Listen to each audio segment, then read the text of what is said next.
Jumpa lagi Sobat Tani dimanapun berada. Hari ini teman-teman kita ngebahas sedikit tentang pupuk dasar ya. Jadi pupuk dasar untuk musim hujan teman-teman. Karena di musim hujan ini resiko tertinggi adalah terserang penyakit. Dan itu bisa menyebabkan gagal panen teman-teman. Dan ada lagi resiko kedua yaitu banjir ya, kebanjiran. Itu udah pasti gagal panen teman-teman. Nah makanya kita mesti antisipasi gimana caranya pupuk ini tidak antagonis teman-teman. Saya akan kasihkan untuk pakai pupuk tunggal ya supaya lebih menghemat biaya produksi kita. Kita tahu pupuk sekarang mahal sekali, jadi kita pakai pupuk tunggal aja masih mending teman-teman ketimbang kita beli NPK yang sudah jadi. Nah nanti kita siasati gimana caranya itu bisa lengkap unsurnya, kemudian tidak berlebihan. Karena kalau kelebihan, misalnya kelebihan nitrogen aja ditambah dengan hujan yang tinggi, ya kan, itu jamur luar biasa cepat teman-teman. Belum lagi penyebaran jamur itu sendiri. Nah, jamur itu kena hujan, kemudian kena angin, ke bawah air hujan, ke bawah angin, udah pasti teman-teman ngeradak ke semuanya. Ya, itu perlu kita antisipasi, makanya penggunaan nitrogen perlu kita kontrol teman-teman, supaya tanaman kita goal ya sampai panen. Nah, untuk teman-teman yang nanam semangka, melon gitu musim hujan sebaiknya agak dikurangi karena konsumsi masyarakat untuk mengkonsumsi buah yang banyak airnya itu agak berkurang, jadi mending kita nanam tanaman lain yang lebih diminati dan pasti mahal ya, pasti cabai teman-teman musim hujan karena memang tantangannya tersendiri ya. Nah pupuknya apa aja teman-teman yang kita pakai? Yuk teman-teman yang belum subscribe dulu, yang udah subscribe terima kasih teman-teman, luar biasa.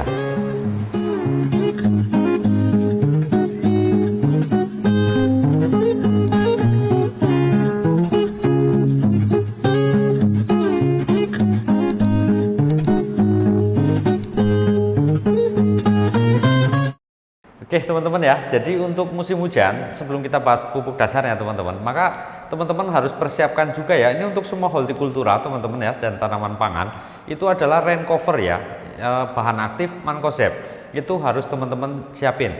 Nah kemudian yang kedua selain mancozeb itu teman-teman mesti sediain yang berikutnya adalah bion seperti biasa ya, kita selalu pakai bion. Nah kemudian teman-teman juga harus gunakan bahan aktif kontak lainnya lagi, kayak misalnya klorotonil gitu ya, klorotalonil gitu, seperti ini mereknya. Kemudian kalau ini nggak ada gimana teman-teman bisa pakai yang propinep ya, yang ada zinknya, itu juga akan baik sekali di musim hujan teman-teman.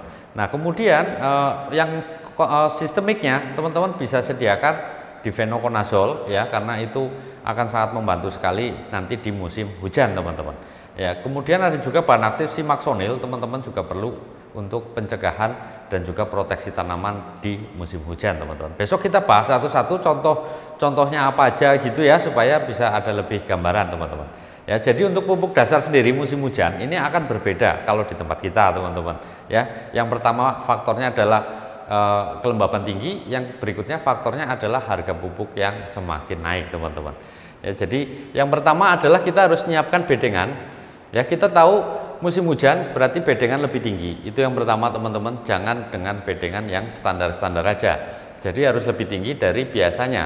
Nah pupuk dasar tujuannya kita tahu mempersiapkan pupuk supaya nanti siap serap oleh tanaman ya. Kita tahu butuhannya NPK ya, N, P sama K, ini wajib harus ada sebenarnya teman-teman. Tapi di musim hujan kita bisa ngakalin sedikit lah ya. Ini unsur hara makro primer. Nah sekundernya, maka kita butuh sekundernya adalah Ca, Mg, sama sulfur teman-teman ya. Ini kita butuhkan.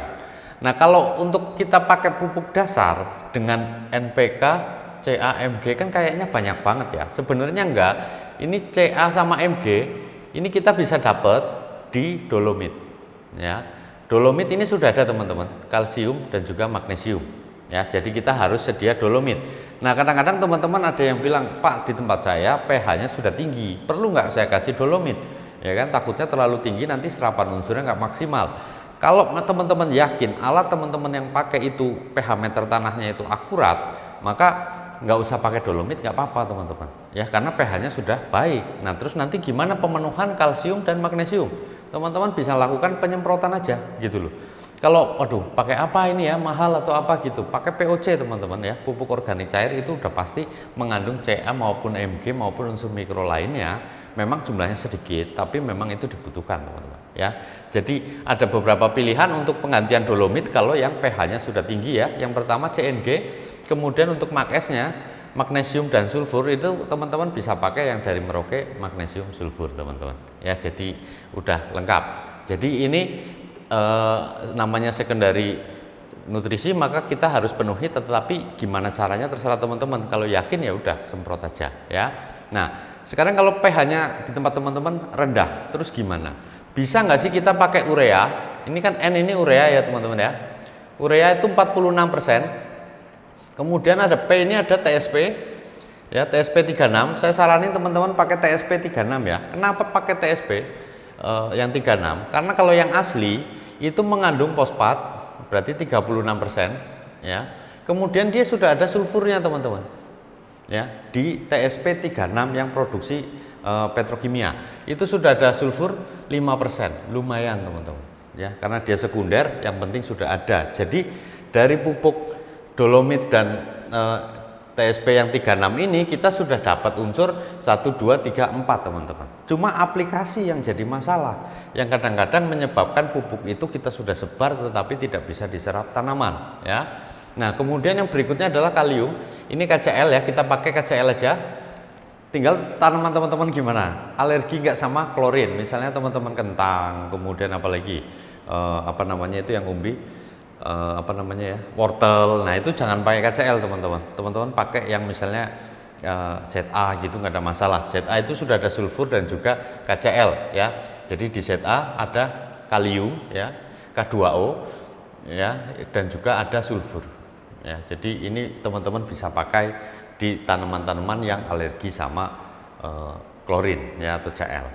Nah ini sudah dapat. Nah urea ini tidak terganti teman-teman ya, dia nggak ada lagi substitusinya ya. Cuma musim hujan bagaimana? Nah karena ini adanya antagonis, ini dolomit teman-teman, kalsium dan magnesium ini boleh dibilang dia antagonis dengan semuanya ya. Dengan urea dia antagonis, dengan P dia antagonis, dengan K dia antagonis ya kan. Nah kadang-kadang ada teman-teman nanya, masa iya CNG dicampur sama KNO3 putih nanti jadi antagonis ya. Teman-teman yang lihat di pola pemupukan cabai misalnya gitu ya, di penyemprotan ya, itu kalau disemprotkan dalam jumlah yang terkontrol itu tidak akan antagonis teman-teman. Kemarin saya sudah jelaskan ya bahwa antagonis bisa terjadi itu karena berlebihan salah satu unsurnya, makanya dia akan menekan unsur yang lain teman-teman ya. Jadi kalau disemprotkan CNG dan KNO3 putih nggak ada masalah ya. Jadi kalau di tanah itu akan jadi masalah teman-teman, karena bentuknya masih padat dan juga dia belum terurai ya. Begitu ada air, kalau dia over jumlahnya banyak, di situ ada ini dolomit, udah gumpal nanti. Apalagi ketemu urea, K sama N aja ini antagonis teman-teman ya. Urea dengan KCl itu antagonis, jadi jangan dicampur teman-teman ya. Kemudian urea dengan P juga sama antagonis teman-teman, dia nggak bisa campur. Yang boleh dicampur cuma P ya, SP36 dan KCl, ini boleh teman-teman campur. Nah kalau untuk aplikasinya sendiri N dan K ya, jadi urea dan KCl ini sebenarnya bisa dicampur, tetapi akan resiko teman-teman. Nanti takutnya saya jelasinnya nggak lengkap, nanti dicampur ujung-ujungnya dia gumpal semua teman-teman. Mendingan kita pisah aja ya biar lebih aman. Jadi untuk aplikasi di bedengan, kan bikin bedeng ada beberapa cara teman-teman. Jadi kalau di tempat kita itu biasanya ada gaya teman kita itu yang main timbun ya. Jadi main timbun, dia bikin jalan di sini, tapi dia bikin jalan itu untuk nimbun sininya. Nah jadi dialihkan ke sini. Nah ini ada gaya seperti ini ya. Jadi dia otomatis akan tinggi, yang sini akan rendah jadi jalan. Ada juga yang langsung dicangkul di sininya. Nah, ya ada. Nah, ini mana yang terbaik ya menurut saya ya yang dicangkul sininya. Cuma memang agak kerja keras teman-teman. Beda rasanya sama yang dari samping ya.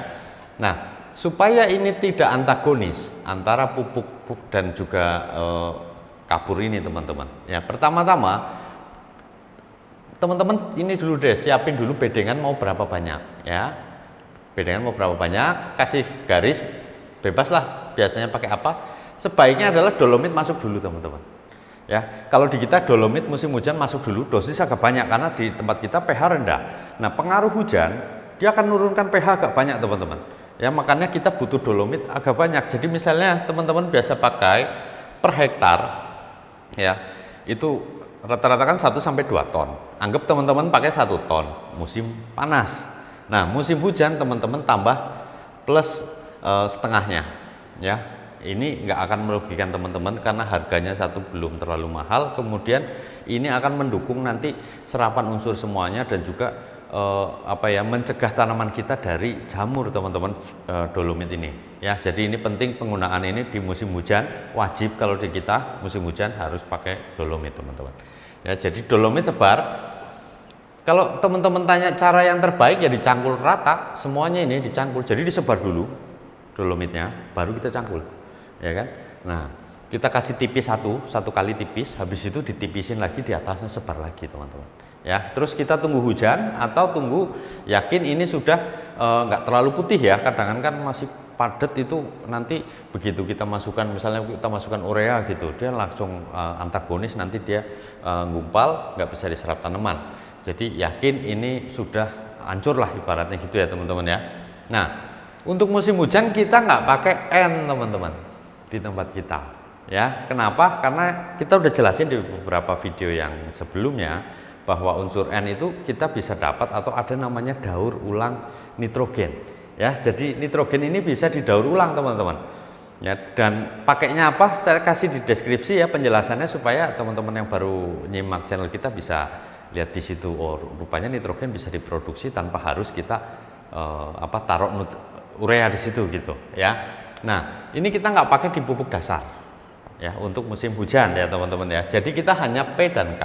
Nah, waktu pemberian cari aman musim hujan, satu sudah terkena hujan ya, sudah kena air banyak gitu. Yang kedua adalah 2 minggu lah kita cari aman, itu 2 minggu teman-teman ya. Nah, setelah 2 minggu P sama K ya, ini kita sebar, kita gabung P sama K, nggak ada masalah teman-teman, P sama K ya. Jadi P sama K ini saya kasih dosis untuk cabai gitu ya. Kalau cabai itu kita pakai, maka kaliumnya KCl ya, kita pakai KCl itu biasa di 12 gram ya. Nah, KCl di 12 gram, kemudian P-nya atau SP36 ya, SP36 itu kita pakai di kebalik, ini di 8 gram teman-teman. Ini 8 gram, yang ini di 12 gram. Nah, ini yang kita pakai. Kita pakai cuma SP dan KCl. Ini kalau dikonversi, kalau jadi NPK tanpa N, itu berarti 22,5% teman-teman. Ini ya. Jadi misalnya satu bedeng nih, satu bedeng teman-teman ada 1000, misalnya panjang bedengannya gitu ya, 1000. Maka teman-teman cukup pakai 20 kilo ya, 20 kilo dengan KCl ini 8 kilo ya, 8 kilo KCl 8 kilo, kemudian SP-nya TSP 36 ya, 36 itu kita pakai berarti 20 kilo teman-teman. 12 kilo. 12 kilo. Jadi total yang kita gunakan ini 20 kilo per 1000 tanaman teman-teman. Jadi teman-teman hitung bedengnya ada berapa. Untuk 1000 kita cuma pakai 20 kilo ya. Terus kalau teman-teman kadang, wah kayaknya kurang Pak, tambahin boleh nggak? Itu mendingan nggak usah teman-teman. Kenapa? Karena unsur P, bentar saya hapus dulu biar lebih jelas. Nah, jadi teman-teman ya, untuk 1000 batang cabai ya, 1000 cabai itu kita butuh tadi ya, TSP SP36, TSP itu 12 kilo, kemudian KCl-nya 8 kilo ya. Ini per 1000 teman-teman. Jadi teman-teman hitung bedengannya berapa, jadi jatuhnya berapa di situ gitu ya. Ini per 1000. Nah, kurang nih Om, kayaknya ditambah aja gitu kan, hobi teman-teman. Oh, banyak lebih mantep. Enggak juga teman-teman, ini bahaya sekali. Adalah ini memang sinergis betul, tapi ini teman-teman ya, P ini bahaya teman-teman ya. Fosfat ini bahayanya adalah dia akan menekan segala macam teman-teman, mulai dari kalsium dia akan tekan ya. Jadi nanti kalsium tidak tersedia oleh tanaman, nitrogen atau urea juga ditekan teman-teman ya. Kemudian habis itu dia ada lagi unsur mikro kayak Fe ya, kemudian zinc, mangan, ini semuanya ditekan sama fosfat teman-teman. Ini bahayanya fosfat walaupun dia itu slow release sifatnya, tapi kalau jumlahnya kebanyakan maka dia akan ngentem yang lainnya ya. Jadi bahkan KCl pun kalau kebanyakan dia akan dihajar juga sama itu, walaupun nanti ininya sama si CA ini teman-teman. Tapi cari aman, ini dosis yang sudah biasa kita pakai segini. Nah nanti kalau kurang gimana? Kita kan tahu ciri-cirinya teman-teman. Jadi misalnya P-nya kurang, K-nya kurang, kita lihat daunnya aja, ya kan? Daunnya bagaimana? Kalau daunnya ujungnya mulai kering, nah itu udah pasti kekurangan ini teman-teman, TSP. Nah musim hujan, kalau kita tahu tanaman kita rontok, yang pertama rontok bukan karena cuaca ya, misalnya cuaca agak bagus kok rontok terus gitu ya, itu berarti ini kurang, SP kurang. Nah ada dua cara pemberiannya waktu kalau ini kurang teman-teman ya. Yang pertama kita bisa tugal ya, lakukan penugalan di sampingnya. Jadi misalnya ini bedeng ya, ini bedeng, ini tanaman kita di sini misalnya ya kan. Nah kita tahu ini kurang, maka tugal di sebelah sini teman-teman. Nah ini tanaman lagi kan, nah ini tanaman lagi gini, tugal aja di sini ya. Nah terus kalau KCl nih kita rasa bobotnya kurang, biasa kalau hujan itu bobotnya kurang teman-teman, karena airnya banyak tapi kopong gitu. Nah tugal lagi yang namanya KCl di tengah, misal kita kan begini biasanya. Nah itu teman-teman bisa taruh di sini, ini SP ya, sini SP. Nah kalau kurang ini teman-teman bisa ditugal di tengah-tengah sini ya, terserah teman-teman mau taruhnya di mana, intinya ditugal aja di tengah, nanti air akan beresin semuanya untuk nyebarin dia punya KCl teman-teman. Ini kalau kita, makanya ini mendingan kurang kita bisa tambahin, tapi kalau sudah berlebih ini ditekan sama fosfat teman-teman, ini nggak ada obat teman, nanti teman-teman tanamannya kerdil gitu loh. Terus kalau udah ada buahnya dia kelebihan SP, maka dia nggak mateng-mateng teman-teman, lama matengnya. Oh ini hujan kali ini jadi nggak matang-matang. Ya benar ada faktor cuaca, benar teman-teman, musim hujan dia agak molor sedikit, tapi kalau molornya kelamaan teman-teman perlu curiga sama yang namanya TSP atau fosfat ini teman-teman, jangan-jangan kebanyakan. Nah kalau kebanyakan bagaimana, ini masalahnya ya kan. Nah untuk TSP ini kita harus melakukan stimulus lagi ya, kemarin kita sudah kasih tahu ya, kita bisa gunakan magnesium. Jadi Mag-S kita bisa pakai untuk menekan lagi SP di dalam tanaman teman-teman ya. Kita tekan pakai magnesium sulfat Mag-S, kita semprotkan jeret. Nah sekarang kita udah tahu teman-teman ya, kelebihan P juga bahaya, makanya aplikasinya sekarang gimana gitu kan. Nah tadi kan kita sudah aplikasikan untuk kapur ya, kita sebar rata ya kan di sini, kemudian kita cangkul, itu akan lebih baik teman-teman ya. Nah kalau teman-teman mau lebih bagus lagi, apalagi di lahan teman-teman situ biasa apa ya, ada fusarium, ini akan luar biasa di musim hujan teman-teman, atau mungkin ada patek gitu ya. Nah teman-teman perlu pembenah tanah ya, tadi kan kapur ini termasuk pembenah tanah ya, pembenah tanah, maka kita perlu lagi yang lainnya. Misalnya apa? Satu kapur dolomit ya, dolomit. Kemudian yang berikutnya, yang terbaik menurut saya adalah tetap ya sekam bakar. Nah sekam bakar ini sangat bagus teman-teman, jadi dia bisa menyerap nanti kelebihan dari air teman-teman ya. Jadi kelebihan air hujan itu diserap itu disimpan sama si sekam bakar, kemudian sekam bakar itu dari bakarannya itu dia akan ini apa namanya ya, menetralisir airnya karena ada arangnya teman-teman ya. Arang ini sangat penting teman-teman ya, besok kita bahaslah arang manfaatnya bagaimana sih, terus hubungannya sama air, nanti hubungannya sama pupuk itu akan seperti apa ya. Jadi ini bagus sekali kalau teman-teman campur dolomit dan sekam bakar ini sebar di sini, ini sangat bagus teman-teman.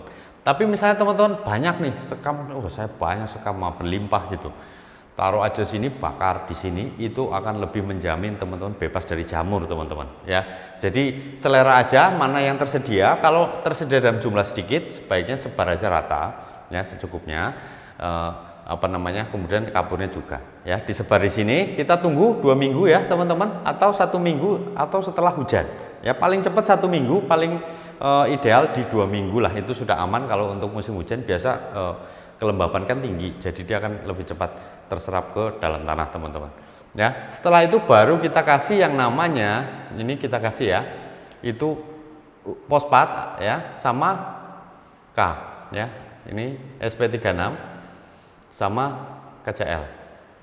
Dosis kayak tadi kita pakai ini 12 kilo, yang ini adalah KCl-nya 8 kilo. Kita gabung aja, diaduk rata teman-teman, kemudian sebar ya. Sebar di sini bebas, mau teman-teman mau model garis juga boleh kalau yang nggak pakai mulsa. Ya, kalau yang nggak pakai mulsa sebaiknya taruh di tengah gini supaya nanti pas hujan dia bisa terdegradasi oleh air hujan, nyebar pelan-pelan. Nah, dengan pupuk dasar yang seperti ini, terus gimana perkembangan tanamannya? Akan lambat teman-teman, ya. Tapi tersedia unsurnya, tapi lambat. Perlunya kita booster, ya. Karena di sini belum ada urea, belum ada N. Kita dapatnya dari mana, ya? Nah, kita kontrol N ini supaya seimbang, ya, nggak menyebabkan penyakit. Otomatis teman-teman pakailah CNG atau Kalnit. Ini sama teman-teman ya, kandungannya sama. Harganya lebih murah Kalnit teman-teman, harganya lebih murah Kalnit, kemudian unsurnya sama, harga lebih murah di Kalnit, pemakaiannya juga sama, teman-teman tinggal semprot aja, misal 7 hari teman-teman semprot CNG dulu, lihat, habis itu baru teman-teman lihat lagi perkembangannya akan seperti apa, perlu nggak dikocor, karena musim hujan juga kadang ngocor akan susah teman-teman, karena air banyak, hujan terus, ya kan, kita nggak sempat ngocor. Nah, itu nanti ditugal juga boleh dengan NPK dosis 1 bulan, ya. Jadi misalnya kalau cabai kita pakai itu kan rata-rata per batang 5 gram ya NPK. Jadi 5 gram NPK untuk 1 minggu. Nah, kita misalnya mau 2 minggu nih, jadi teman-teman tinggal tambahin aja 2 minggu, berarti 5 plus 5 berarti 10 gram. Tugallah di samping tanaman, jarak se-4 jari ya kalau tanaman masih fase vegetatif. Nanti teman-teman lihat tajuknya, makin jauh tajuknya maka teman-teman geser ya supaya sesuai dengan akar, posisi akarnya teman-teman. Kalau untuk 3 minggu deh kayaknya ini 3 minggu aja jangan itu ya, tambah lagi 5 ya. 4 minggu atau sebulan sekali aja mupuknya gimana? Boleh tambah lagi 5. Nah, ini kan 20 gram. Kita kasih di mana? Apa iya kita taruh satu lubang? Kan nggak mungkin. Jadi mendingan teman-teman taruh ini misalnya tanamannya, ya kan? Nah, teman-teman taruh misalnya di sini 5 gram, di sini 5 gram, di sini 5 gram, di sebelah sananya lagi 5 gram. Itu lebih efektif teman-teman untuk musim hujan. Untuk 1 bulan lagi, ya kan? Atau mungkin, wah ini nggak cukup Pak, sebelahnya ada lagi gitu. Ya nggak apa-apa, sebelahnya sini kasih 10 gram, yang sini 10 gram, yang sini 5 gram, kan bisa teman-teman, ya kan? Intinya adalah pemberiannya itu jangan terlalu dekat dengan pupuk dasar, ya. Jadi ini udah siap, teman-teman bisa pakai mulsa, tutup mulsa, tanam, pindah. Ini kapan masuk? 10 hari teman-teman masukin, atau 15 hari masukin, tapi jangan lupa ya, kita mesti booster dari umur paling lambat 7 hari itu sudah di booster. Syukur 3 hari teman-teman hajar ultradap dulu supaya nggak stres, jadi pindah tanam semprot ultradap, 3 hari kemudian semprot ultradap lagi. Nah, di 7 hari baru CNG. Habis itu kita sambil pelan-pelan lihat perkembangannya akan seperti apa gitu. Jangan lupa juga penyemprotan fungisida ya, terutamanya di mancozeb teman-teman, biar tanaman kita bebas dari bercak daun gitu ya. Kemarin ada yang teman-teman nanya untuk bercak ungu ya di kentang sama di bawang putih ya, ada yang juga kena moler gitu. Besoklah kita bahas untuk hama penyakit kayak musim hujan ini ya, banyaknya kayak misalnya bercak ungu, kemudian ada busuk batang dan lain sebagainya gitu ya, supaya lebih lengkap. Nah, intinya teman-teman, pupuk mahal pakai pelan-pelan. Nah, kohe gimana nih di sini? Boleh nggak? Oh, boleh, kalau kohe itu bebas saja ya. Kita mesti pakai kalau memang ada, kan kadang ada tempat-tempat yang susah nyari kohe teman-teman, tapi kalau ada ya pakai aja, lebih banyak lebih bagus. Dosis anjuran berapa? 1 kilo per meter teman-teman. Jadi kalau teman-teman punya bedengan 10 meter, teman-teman siapin kohe 10 kilo untuk satu bedeng, misalnya 10 meter gitu ya. Pokoknya per meter itu idealnya 1 kilo teman-teman ya. Nah, itu sedikit teman-teman ya cara kita melakukan pemupukan di musim hujan. Mudah-mudahan bermanfaat. Tetap semangat, jaga mood, Gusti berkahi.